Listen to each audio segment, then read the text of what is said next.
আসসালামু আলাইকুম, welcome back to my channel. আশা করি সবাই ভালো আছেন। আজকে চলে গিয়েছিলাম নিউ মার্কেটে একটু বেড়া করতে এবং একটু শপিং করতে। কুরবানি ঈদে আসলে কখনোই শপিং করা হয় না তেমনভাবে, কিন্তু বাচ্চাদের জন্য তো না করলেই নয়। দুই একটা করে সব বাচ্চাদের জন্য, আমার ভাইয়ের বাচ্চাদের জন্য, আমার ননদের বাচ্চাদের জন্য এবং আমার ছেলের জন্য কিছু জিনিস কেনার ছিল, ওগুলো একটু দেখলাম। যাই হোক, এখান থেকে আমার কিছুই পছন্দ হয়নি, সো আমি কিছুই এখান থেকে নিয়ে নেই। সব কিছু কেমন যেন লাগতেছিল, নিউ কোনো অ্যারাইভাল নাই, সব আগের জিনিস, এইগুলো আমি আগেই কিনছিলাম। তো বেশ কিছু ভালো লাগলো না আমার কেন যেন, তো কারোর জন্য এখান থেকে কিছুই নিতে পারলাম না। তো নেক্সট টাইম দেখা যাক ঢাকা যে কিছু নেওয়া যায় কি না। তো এখন ছেলে বায়না করেছিল, মেইনলি যেটা নিউ মার্কেটে আসার কারণ হচ্ছে উপরে প্লে জোনে খেলতে যাওয়া। তো এখন ফ্যান্টাসি ওয়ার্ল্ডে বাবুকে নিয়ে গেলাম, ও ওইখানে খেলার জন্য মানে বেশ উৎফুল্ল। আসলে ওর জন্য বের হওয়ার, কান্নাকাটির জন্য বের হতে হয়েছে।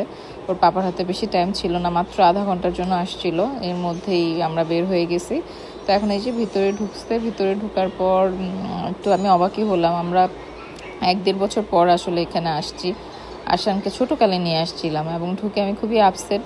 যে খেলনায় উঠতে চাই সেটাই বলে নষ্ট, ভালো না, লোক নেই, মানে কি একটা অবস্থা। যাই হোক, ছেলেকে বললাম কোনটায় উঠবা, ওর কোনোটাই ভালো লাগতেছিল না, যেটা ভালো লাগতেছে সেটা নষ্ট। সো সে খুবই আপসেট হয়ে যায় এবং বারবার বলে চলো তো মাম্মাম সিলেট চলে যাই, সিলেটে আমাদের অনেক খেলনার জিনিস আছে। যাই হোক, খুব খুঁজে টুজে দেখলাম যে একটা নতুন খেলনা অ্যাড হয়েছে, সেটা হচ্ছে একটা টয় ট্রেন।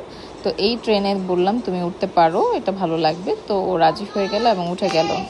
সো নেক্সট আমরা আরেকটা মজার খেলা খেললাম, সেটা হচ্ছে বাম্পার কার। এখানে মাম্মাম, পাপা, বেটু তিনজনে মিলে অনেক অনেক অনেক ফান করেছে। আমার ছেলে তো অনেক হ্যাপি ছিল। সো পুরোনো দিনের কথা মনে পড়ে যায়। আমি আমার হাজব্যান্ড যখন দুজন ছিলাম, বাবু ছিল না, তখন আমরা খুব খেলতাম এখানে এসে, এবং ফ্যান্টাসি কিংডমে যেও। তো আজকে আমাদের সাথে আমাদের ছেলেও আছে, তো খুব ভালো লাগলো। এই টাইমটুকু আমি খুব এনজয় করলাম, সব দুঃখ কষ্ট টেনশন ভুলে আসলে আমরা তিনজনই খুব বেশি উপভোগ করলাম। বাচ্চাটার জন্য আসলে বের হওয়া হলো, তাছাড়া দেখা যেত বের হওয়াই হতো না।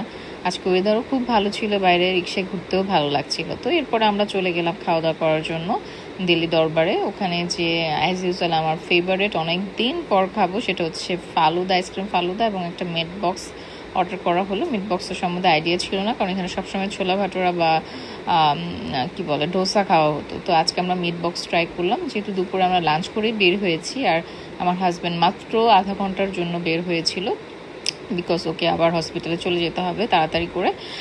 তো এর জন্য জাস্ট আমাদের হাতে খুব কম টাইম ছিল, আমরা তাড়াতাড়ি একটা কিছু অর্ডার করে একটু খেয়ে নিলাম। এবং আমার সবথেকে বেস্ট পার্ট যেটা হচ্ছে ফালুদা, আমার জন্য ফালুদা অর্ডার করা হয়েছিল, বাট আমার ছেলে তো ভেবেছি দুজন একসাথে খাবো, সে একাই পুরোটা খেয়ে নিল, আমাকে একটু খেতে দিল না। তো তখন বাধ্য হয়ে আমাকে আরেকটা ফালুদা অর্ডার করতে হলো। এবং আমার এত ভালো লাগে, এই ফালুদাটা খুব বেশি টেস্টি হয় দিল্লির দরবারের অন্য জায়গার থেকে, বিকজ ওরা একদম ফুল লোডেড আইসক্রিম দিয়ে রাখে, যেটা আমার কাছে খুব বেশি ভালো লাগে। 3টা ফ্লেভারের একদম ভরে ভরে আইসক্রিম দেয়, মানে ফ্রুটসের সাথে একটা গুড কম্বিনেশন হয়। বাট অন্য জায়গায় করে কি ফ্রুট আর নুডলস দিয়ে সেটাকে নষ্ট করে ফেলে। যাই হোক, খাওয়া দাওয়া শেষ করে আমরা চলে গেলাম। আমি বিবি বাজার বিউটিতে গিয়েছিলাম, যে ওখানে ভিডিও করবার মনেই ছিল না, একটা জিনিস নেওয়ার জন্য। ওখান থেকে আমরা পাশে একটা খেলনার দোকান ছিল, ছেলে বায়না করলো মাম্মাম তোমাকে কিনে দেওয়া হয়েছে, এখন আমাকে খেলনা কিনে দাও। তো এখান থেকেই দুটো খেলনা নিলাম, একটা বেবির জন্য, আমার ভাইয়ের মেয়ের জন্য, এবং আমার ছেলের জন্য, দুজনের জন্য দুটো খেলনা কিনলাম। কারণ তো কোনো খেলনাই পছন্দ হয় না, একটা খেলনা কোনো রকমভাবে পছন্দ হলো, কিনে আমরা বাসায় চলে গেলাম। তো আজকের ভিডিওটি এই পর্যন্তই। ভালো লাগলে অবশ্যই সাবস্ক্রাইব করবেন এবং কমেন্ট করে জানাবেন কেমন লাগছে আমার ভিডিওটা, এবং আমি রেগুলার ব্লগ দেওয়ার চেষ্টা করবো এখন থেকে। ভালো থাকবেন, আল্লাহ হাফেজ।